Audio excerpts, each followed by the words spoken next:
এই যে তোলা শিল্প বলো, এই যে চুরি শিল্প বলো, দুর্নীতির সঙ্গে যুক্ত এত এত অভিযোগগুলো সামনে যখন আসছে, তখন কিন্তু এই শিল্পগুলোর বা এই সম্ভাবনা কথাগুলো সামনে আসছে। কি বিষয় নিয়ে কথা বলছি তা হয়তো আপনারা আন্দাজ করতে পারছেন।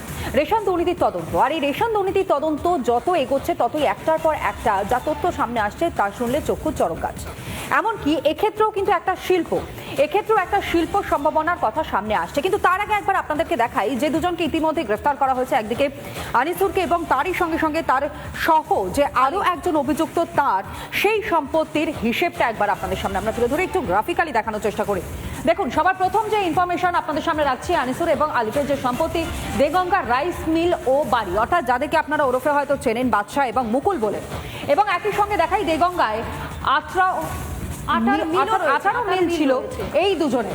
পরের ইনফরমেশন, এবং এর পাশাপাশি 7টি বিলাসবহুল গাড়ি, একটা দুটো নয়, প্রায় 7টি গাড়ির হদিশ মিলেছে।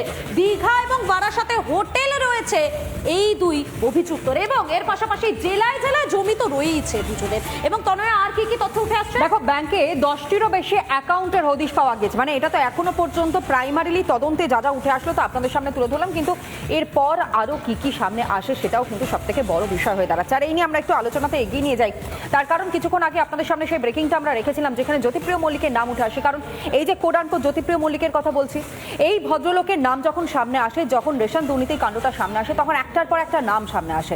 একদিকে আপনারা জানেন সন্দেশখালী উত্তাল হয়ে উঠেছিল যেই শাহজাহানের বিরুদ্ধে এত এত অভিযোগগুলো সামনে এসেছিল সেই শাহজাহানের। অন্যদিকে শঙ্করাজ্যর কথাও নিশ্চয়ই আপনাদের মনে থাকবে। পাশাপাশি আপনাদেরকে নাম এই যে দেখালাম আনিসুর এবং আলিফের, সেই বিষয়টাও কিন্তু ওই কানেকশন রয়েছে জ্যোতিপ্রিয় মল্লিকের। এবং সব থেকে বড় বিষয় যে মধুকল্পিতা জ্যোতিপ্রিয় মল্লিক, সে কিন্তু পাকা খেলোয়াড়, যেমনটা এখনো পর্যন্ত তদন্তকারীরা তারা বলছেন।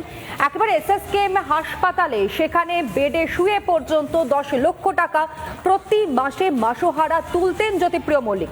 অর্থাৎ শিল্প সম্ভাবনা ঠিক কোন জায়গায় রয়েছে, আলোচনাতে আজ এই বিষয়টা উঠে আসবে। রাজাগোপাল বাবু, এমন একটা বিষয় বা এমন বেশ কিছু তথ্য এই মুহূর্তে সামনে আসছে, এই যে শিল্প নিয়ে আমরা কথাবার্তা বলছিলাম, ভাবনা চিন্তার কথা বলছিলাম, এগুলোও কি এক ধরনের শিল্প, মানে কাইন্ড অফ শিল্প? কারণ এই যে যাদের বিরুদ্ধে অভিযোগগুলো উঠে আসছে তাদের বিরুদ্ধে আরো অভিযোগ আসছে যে তারা নাকি যে চালটা আমরা খাই সেদ্ধ করে ভাত হিসাবে আমরা অন্ন হিসাবে মুখে তুলি, সেটাতেও নাকি ভেজাল, অর্থাৎ সেটাও নাকি সত্যিকারের চাল নয়। বিভিন্ন সময় প্লাস্টিকের চালেরও অভিযোগ সামনে এসেছে। কোথাও গিয়ে এই কানেকশনটাও কিন্তু জুড়ে যাচ্ছে। না দেখুন, মানে এরা যারা জড়িয়ে আছে, আমরা প্রতিনিয়ত নতুন নতুন নাম পাচ্ছি, এবং এদের যে সম্পত্তি আপনারা দেখাচ্ছেন বা মাস খবরে আসছে, সে ব্যাপক সম্পত্তি। এরকম চুরি বোধহয় ভারতবর্ষের ইতিহাসে কখনো ঘটেছে কিনা জানি না। তবে আমাদের দুর্ভাগ্য কি জানেন তো, এরা সবাই জানে 1 বছর 2 বছর জেলে থাকলেই আবার বেল পাওয়া যাবে, তখন বহাল তবিয়তে। তো এটাই হচ্ছে যে দুঃখ, যে এত চুরি করে জনগণের সম্পত্তি নিয়ে, এবং যেটা বলছেন ভেজাল, যে প্লাস্টিকের চাল, মানে খুব অবাক করা ব্যাপার। এদের কারোরই কোনো শাস্তি হয় না। কেন? এরা শুধু একটা শিল্প তৈরি করছে। হ্যাঁ, শিল্প তো তৈরি করছে, যাই সেটাই ইন্ডাস্ট্রি তো বটেই। এরা আবার পার্টির পক্ষে, এরাই হচ্ছে যে মানে সম্পদ, এরাই পার্টির যাবতীয়, মানে শাসক দলের ছত্রছায়া থাকলে সে যা ইচ্ছা তাই করতে পারবে, যা খুশি তাই করবে। এবং হ্যাঁ, আসবো তন্ময়দা, আসবো অনিন্দদা। না, আমি একটা কথা বলি, রাজাদা খুব ভালোই বলছিলেন, কিন্তু সবসময় দেখুন দুর্নীতি যে শুধু পশ্চিমবঙ্গে আছে তা তো নয়, বিভিন্ন জায়গায় আছে। আমাদের আমি বলি পশ্চিমবঙ্গ প্রথম বলো। আচ্ছা ঠিক আছে, বিভিন্ন জায়গায় আছে, পশ্চিমবঙ্গ এগিয়ে বাংলা প্রথম। আচ্ছা, প্রধানমন্ত্রী বলে দাও। আচ্ছা ঠিক আছে, এবার বলি প্রধানমন্ত্রী চৌর্য শিল্পে প্রথম পশ্চিম বাংলা। প্রধানমন্ত্রী নিজে বলেছেন সব থেকে বেশি চুরি করেছে অজিত পাওয়ার। না, কখনো বলেননি, কখনো বলেননি, কখনো বলেছেন না। কি বলছেন? আপনি জানেন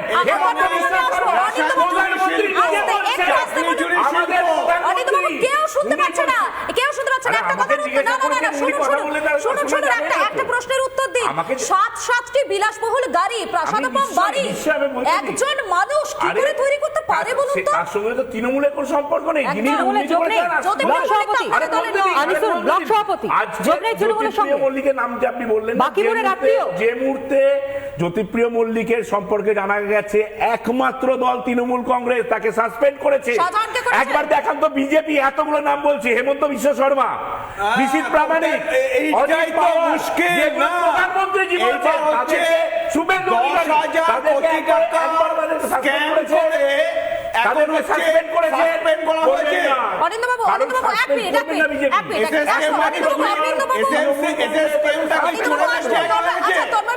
একটা কথা বলুন তো, এই যে এত বড় একটা শিল্পর কথা তনয়া বলছিল, খুব সুন্দর করে বুঝিয়ে বলুন। প্রধানমন্ত্রীর স্বপ্নের সেন্ট্রাল মিনিস্টার করে সংসদ আপনার কাছে তখন উত্তর দেবে। বলুন না তন্ময় বাবু, এত সুন্দর যে একটা শিল্পর কথা বললো, এত ভালোভাবে শিল্প হচ্ছে, যার ফলে কিছু কিছু মানুষ কোন এলাকার কিছু মানুষ সে হঠাৎ করে একটা বিশাল বড় বাড়ি করে ফেলছে, তার গ্যারেজে সারি সারি বিলাসবহুল গাড়ি থাকছে। এই শিল্পগুলো দেখেই কি যারা শিল্পপতিরা রয়েছেন, যারা অ্যাকচুয়ালি ইনভেস্ট করতে চান এ রাজ্যে, তারা কি ভয় পেয়ে যাচ্ছে? তার জন্য কি তারা আসছেন না? একদমই ঠিক বলছেন, কারণ এই শিল্পটা হচ্ছে চুরি তোলাবাজির শিল্প। তৃণমূলের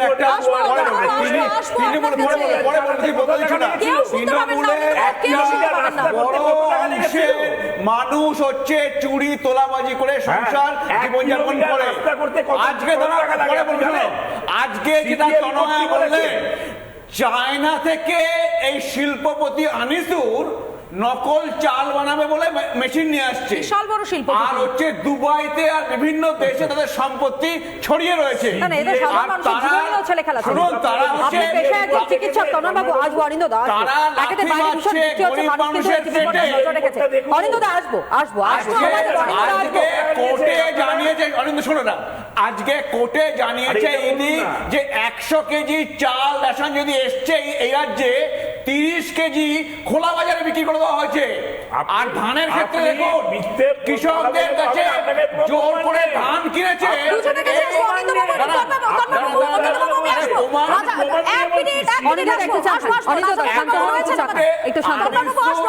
আপনার কাছে আসবো। রাজাগোপাল বাবু রয়েছেন আমাদের সঙ্গে।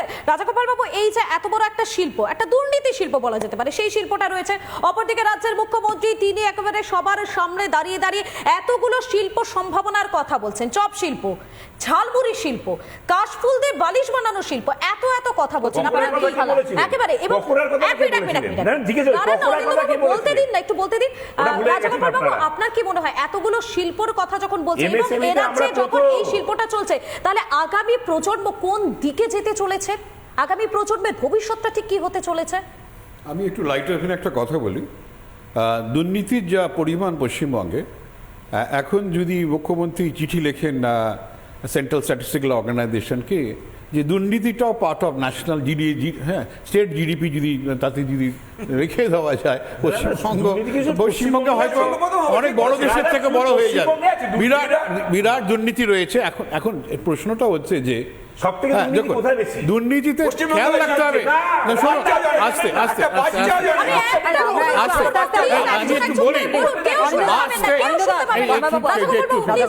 দুর্নীতিতে সবচেয়ে খেয়াল রাখতে হবে। দুর্নীতিতে সবচেয়ে বেশি ক্ষতিগ্রস্ত হয় দরিদ্র মানুষ, গরিব মানুষ, যাদের কোনো বিকল্প কিছু নেই।